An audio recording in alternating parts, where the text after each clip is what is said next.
Alors, ce que je vous propose maintenant ici, c'est de voir la deuxième méthode pour mettre en place un site multilingue, à savoir dès l'installation de Joomla. Donc, les premiers écrans, en fait, vous allez être déjà sensibilisé à ce type d'écran et aux méthodes d'installation. Nous allons passer très vite cette partie-là avec un minimum d'explications. Donc ici, il me faut un titre de site, donc site multilingue. Je vais ensuite créer un compte utilisateur avec un mot de passe que je confirme. Je passe à l'étape suivante. Il me faut ensuite me connecter à mon serveur MySQL.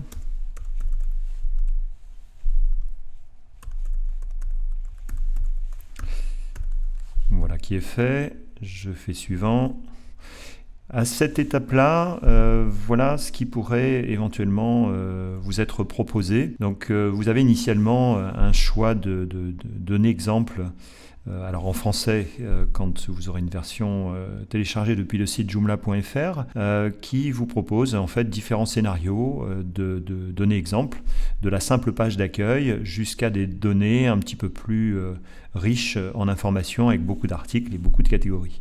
Et puis vous avez donc la première ligne, aucune donnée exemple, donc requis pour un site multilingue natif de base. C'est-à-dire qu'en fait ici, vous aurez une coquille vide dans laquelle il faudra en fait rentrer votre propre structure.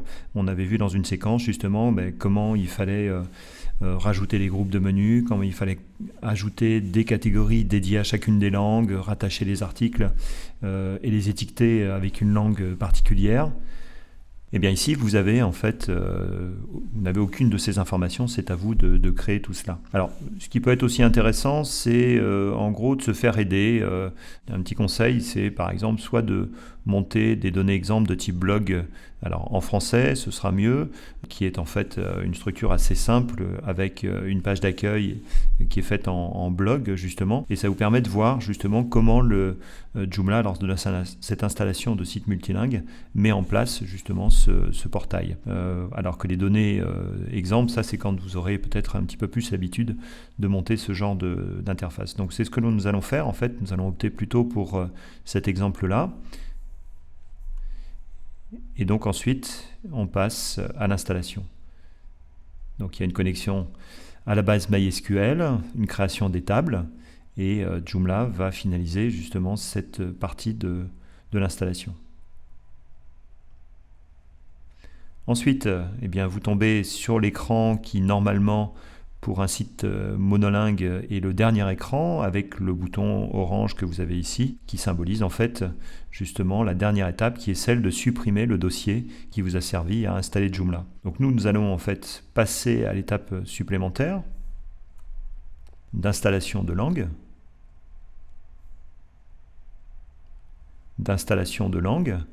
Et donc la première de ces étapes, c'est de venir en fait choisir là où les langues support de votre site multilingue. Alors là, en l'occurrence, nous installons un Joomla en anglais, donc il va nous manquer la partie française pour faire un site anglais-français ou français-anglais, tout dépend, mais ça ne change rien en gros sur l'installation. Mais si vous aviez par exemple à rajouter la langue espagnole ou la langue italienne, eh bien il faudrait également que vous ayez ces langues qui soient installées sur votre Joomla. Donc ça c'est la première étape et l'étape essentielle. Donc ici on va simplement y rajouter la partie française. Donc ici je vais cocher French et je vais ensuite passer à l'étape numéro 2 avec le bouton suivant.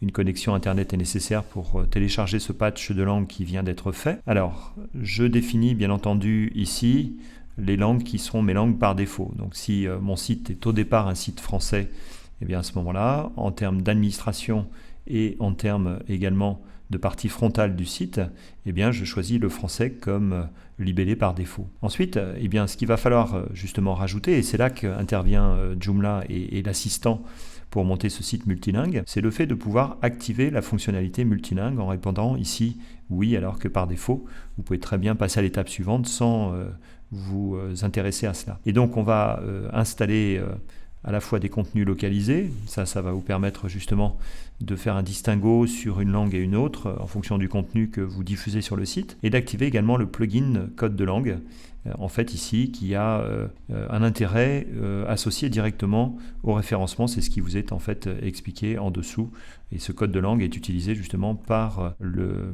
référenceur, en l'occurrence ici par exemple Google. Dernière étape, qui nous ramène en fait à l'équivalent du dernier écran d'un site monolingue, à savoir ici la suppression du répertoire d'installation. Une fois que ce répertoire d'installation a été supprimé, eh bien, vous avez deux options, soit vous allez sur la partie frontale du site, soit vous allez sur l'administration. Nous allons aller nous connecter dans l'administration. Alors, je vais écarter ce petit message d'infos statistiques, de recueil d'infos statistiques. Et donc, voilà, vous avez en fait votre site qui est installé. Nous avons ensuite la possibilité d'afficher, bien entendu, le site. Donc, je retrouve ici mon site, mais ça n'a rien à voir avec le fait que ce soit un site multilingue. Mais en gros, je vois que nous avons en fait ici déjà un module pour switcher d'une langue à l'autre. Donc ça, c'est déjà mis en place. Si je clique ensuite sur le drapeau français, eh bien, j'ai un filtrage au niveau de l'URL sur la partie française. Si maintenant, je viens cliquer sur le drapeau anglais, eh bien, même chose, le filtrage, vous voyez, se met en place. Donc on a bien cette fonction qui est activée. Ensuite, eh bien, je me retrouve également avec un groupe de menus qui est dédié à la home spécifique justement de cette partie anglaise, et j'aurai l'équivalent ici, page d'accueil en français.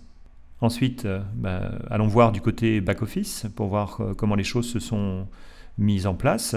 Si je regarde déjà dans le menu, eh bien, je me retrouve ici avec un menu principal qui contient le menu, le lien de la page d'accueil, donc symbolisé par la petite maison. Et puis, Joomla m'a automatiquement créé un groupe de menus pour chacune des langues dédié justement à cette fameuse page d'accueil, soit en français, soit éventuellement ici en anglais, c'est-à-dire la copie du lien principal qui a été renvoyé en fait dans ces groupes de menus. Donc vous voyez, toutes ces étapes, nous les avions faites à la main.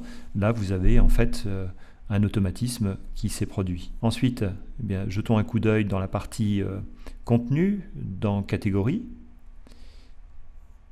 Alors ici, nous avons des informations qui sont issues des données exemples.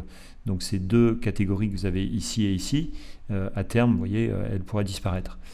Il a par contre été créé justement deux autres catégories qui sont dédiées par leur suffixe à des langues anglaises ou des langues françaises.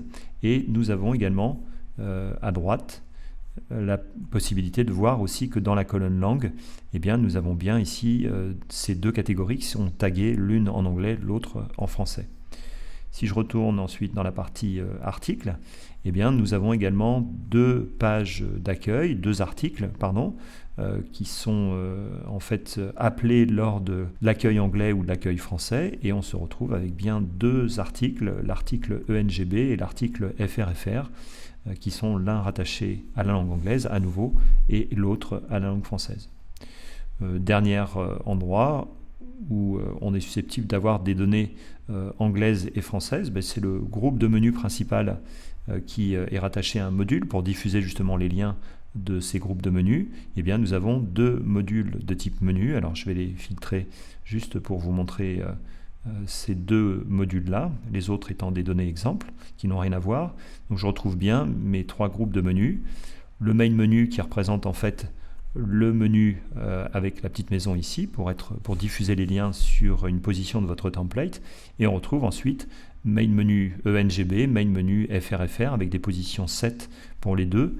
Et cette position 7, elle vient se glisser en fait ici sur la droite du template. Donc ça explique pourquoi ce bloc en fait venait compléter le bloc qui est ici. Et à terme, vous aurez bien entendu des menus qui vont être soit français, soit anglais, et que vous allez en fait poser à cet endroit-ci. Donc ça veut dire qu'à terme, eh bien, ce premier module main menu, vous irez le dépublier et vous viendrez, on peut le faire ici, et vous viendrez en fait ici pour ces deux éléments, eh bien, changer leur position. Changer leur position en allant cliquer sur ces deux cases, cliquer sur le bouton traitement et venir ensuite ici définir une autre position. Donc je vais, dans le template que j'utilise Protostar, définir que c'est à droite en position 7 et je vais simplement les déplacer et pas les copier. Je clique sur traitement. Ils sont dorénavant, alors pas la position 7, pardon, je me suis trompé, c'est la position 1. Donc je refais la manip, traitement. Je définis ici, toujours dans Protostar, la position 1 que je vais réussir à trouver. Ops, qui est ici. Donc toujours déplacé, je traite. Et donc mes deux éléments maintenant sont en position 1. Ça veut dire que si je réactualise ma page d'accueil, eh bien j'ai page d'accueil, donc le lien en français pour la partie française, et j'ai ensuite un clic sur le drapeau anglais, m'amène en fait ici sur le menu spécifique pour les liens anglais.